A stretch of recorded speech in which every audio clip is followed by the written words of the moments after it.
एक किसान बहुत परेशान था। उसे अपने खेतों को सींचने के लिए पानी की जरूरत थी। इसलिए वह कई दिनों से अपनी जमीन के आसपास किसी कुएं की तलाश कर रहा था। इसी तलाश में वह घूम ही रहा था कि अचानक उसे एक कुआं दिखा। ये कुआं उसके खेतों से बहुत नजदीक था। इसलिए किसान बहुत खुश हुआ। उसने सोचा कि अब उसकी परेशानी खत्म हो गई।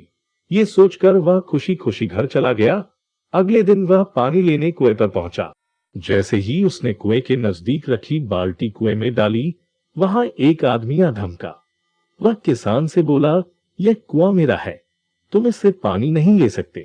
अगर तुम इस कुएं से पानी लेना चाहते हो तो तुम्हें इस कुएं को खरीदना होगा। यह बात सुनकर किसान कुछ देर रुका और फिर मन ही मन सोचने लगा कि अगर मैं इस कुएं को खरीद लूं तो मुझे कभी पानी की कमी नहीं होगी और नहीं मुझे पानी के लिए इधर उधर भटकना पड़ेगा। फिर क्या था, दोनों के बीच एक रकम तय हुई।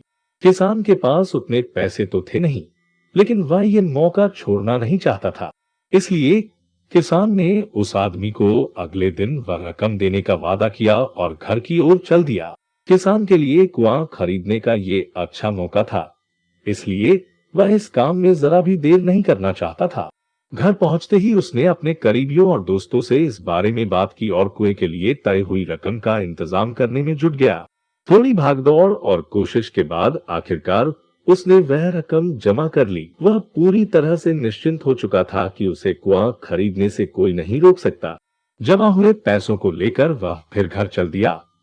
उसे बड़ी बेसब्री से इंतजार था कि कब रात खत्म होगी और वह कुआं खरीदने जाएगा। इसी सोच में वह पूरी रात सो नहीं सका। अगले दिन सुबह होते ही वह कुआं खरीदने निकल पड़ा। उस आदमी के घर पहुंच किसान ने उसके हाथ पर पैसे रखे और कुएं को खरीद लिया। अब तो कुआं किसान का हो गया था, तो फिर उसने पानी निकालने में देर नहीं की।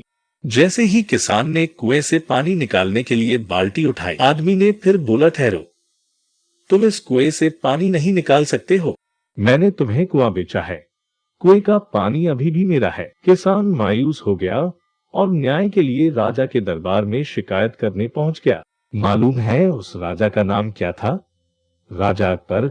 राजा अकबर ने उस किसान की पूरी कहानी सुनी और फिर उस आदमी को दरबार में बुलाया जिसने वह कुआं बेचा था।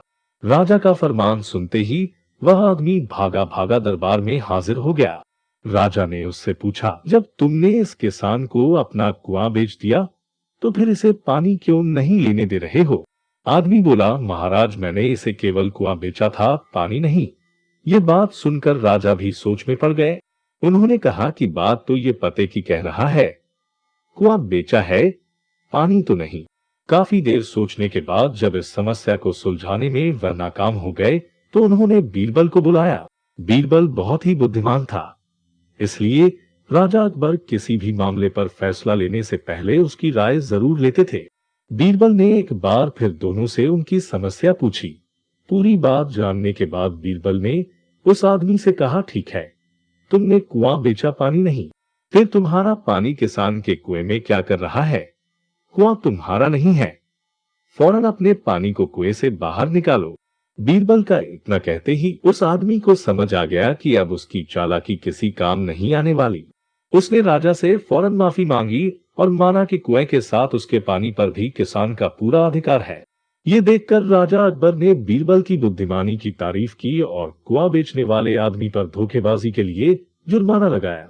कहानी से सीख किसान और कुएं की कहानी से पता चलता है कि अपने आप को दूसरे से अधिक चालाक नहीं समझना चाहिए।